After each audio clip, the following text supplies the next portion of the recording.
नमस्ते मंडळी, कसे आहात सर्वजण. Welcome to Malvika blog. सर्वांना माहिती आहे की काल माझ्या मुलीचा वाढदिवस होता. त्यानिमित्त आम्ही तिचं बड्डे सेलिब्रेशन करायला एका ठिकाणी जात होतो आणि त्या ठिकाणी मी तुम्हाला आज तिकडेच घेऊन चालली आहे. तुम्ही बघू शकतात. मी तुम्हाला ॲक्च्युली ह्या रोडचा व्हिडिओ ह्याच्यासाठी मी काढला हा व्हिडिओ रोडचा, की तुम्हाला सांगण्यासाठी की जे आम्ही ज्या ठिकाणी चाललो आहोत त्या ठिकाणाची मुलं इतक्या दूर अंतरावरती शाळेमध्ये येतात. तुम्ही बघू शकतात की किती दूर अंतर आहे. म्हणजे सुरुवातीपासून आम्हाला यायला इकडे फार उशीर झाला, तरी तो जो रस्ता मी तुम्हाला आता दाखवला त्या म्हणजे खूप अंतर आहे ज्या ठिकाणी आम्ही चाललो आहोत असं. आणि आता हे जे ठिकाण तुम्ही बघत आहात हे आहे आश्रम. हो, लहान मुलांचं अनाथ आश्रम आहे हे.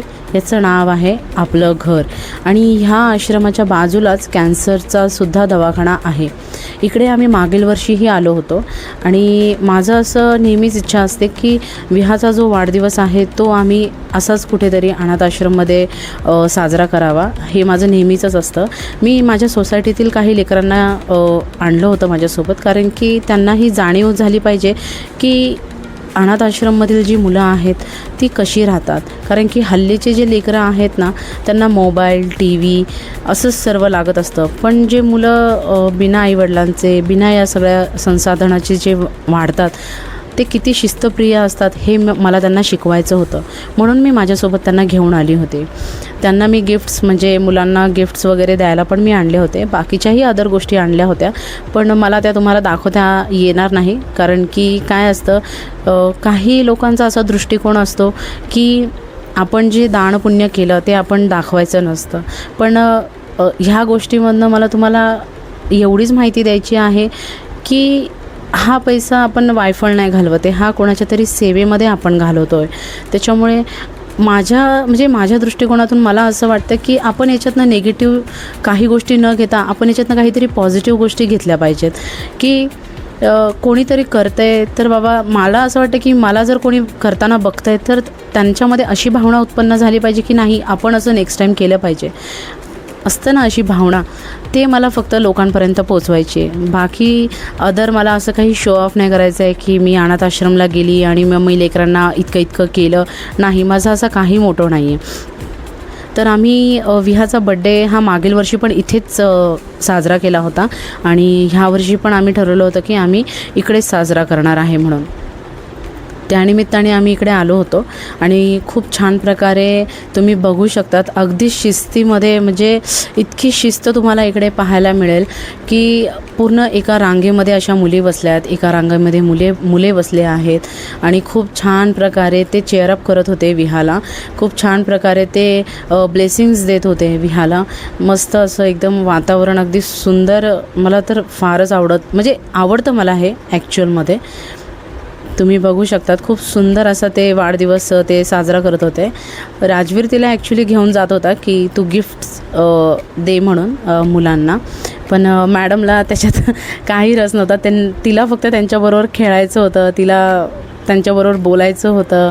ते म्हणजे नाही का असं असतं ना लहान लेकरांचं, बाबा मला एवढे लेकरं दिसत आहेत म्हणजे मला ह्यांच्यासोबत बागडायचं आहे वगैरे. तर कोणी काही उठलं नाही, तिच्याबरोबर खेळत नव्हतं आणि मॅडम मग झोपून गेल्या होत्या सोफ्यावरती. मला तुम्हाला दाखवायचं आहे की ॲक्च्युअलमध्ये अनाथ आश्रमची म्हणजे आतमध्ये लाईफ कशी असते हे तुम्ही बघू शकता. ही जी स्वच्छता दिसते ही पूर्ण इकडची जी मुलं आहेत ती इतका आश्रम स्वच्छ ठेवतात. तुम्ही बघू शकता किती सुंदर आणि स्वच्छ असा हा आश्रम आहे. खूपच छान आहे. मी तुम्हाला आतमध्ये पण घेऊन जाते की ह्यांचे जे बेडरूम्स आहेत, बेडरूम्स नाही म्हणता येणार, ह्यांचे जे रूम्स आहेत ते कसे आहेत. खूपच क्लीन वाटणारच नाही की अगदीच नाही का. काही लोकांचा दृष्टिकोन असतो की फार गच्चाळ असतं किंवा काही असतं. नाही, असं काही नाही आहे. खूप सुंदर आणि स्वच्छ असं यांनी आश्रम ठेवलेला आहे.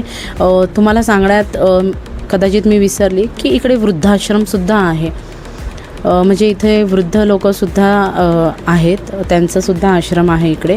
आणि इथे म्हणजे खूप मोठे मुलंसुद्धा आहेत. किचन तुम्ही बघू शकतात, अगदी सुरेख असे भांडे मांडलेले आहे त्यांनी.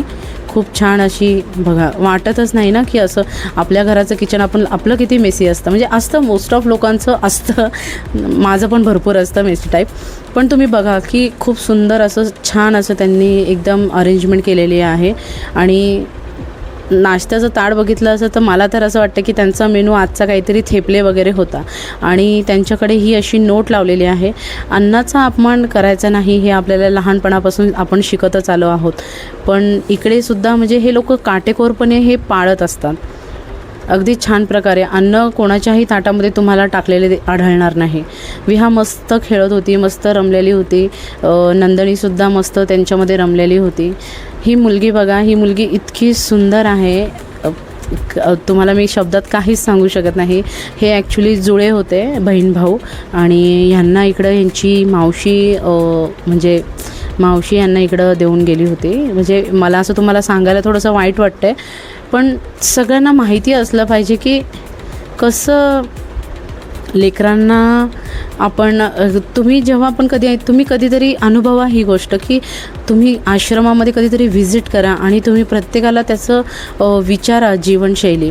तुम्हाला खरंच त्यांच्या वेदना त्यांच्या शब्दातूनच जाणवतील. फायनली मी आश्रम पूर्ण माझ्या मैत्रिणीला मी दाखवत होती, कारण की ती माझ्यासोबत पहिल्यांदाच आली होती. आणि असाच आम्ही विहाचा जो वाढदिवस आहे तो छानपैकी साजरा केला. मला तर खूप आनंद झाला. आणि प्लीज तुम्ही ह्याच्यातनं काही निगेटिव्ह गोष्टी घेऊ नका, पॉझिटिव्हच घ्या. आपण भेटूयात नेक्स्ट व्लॉगमध्ये. चला तर मग, बाय.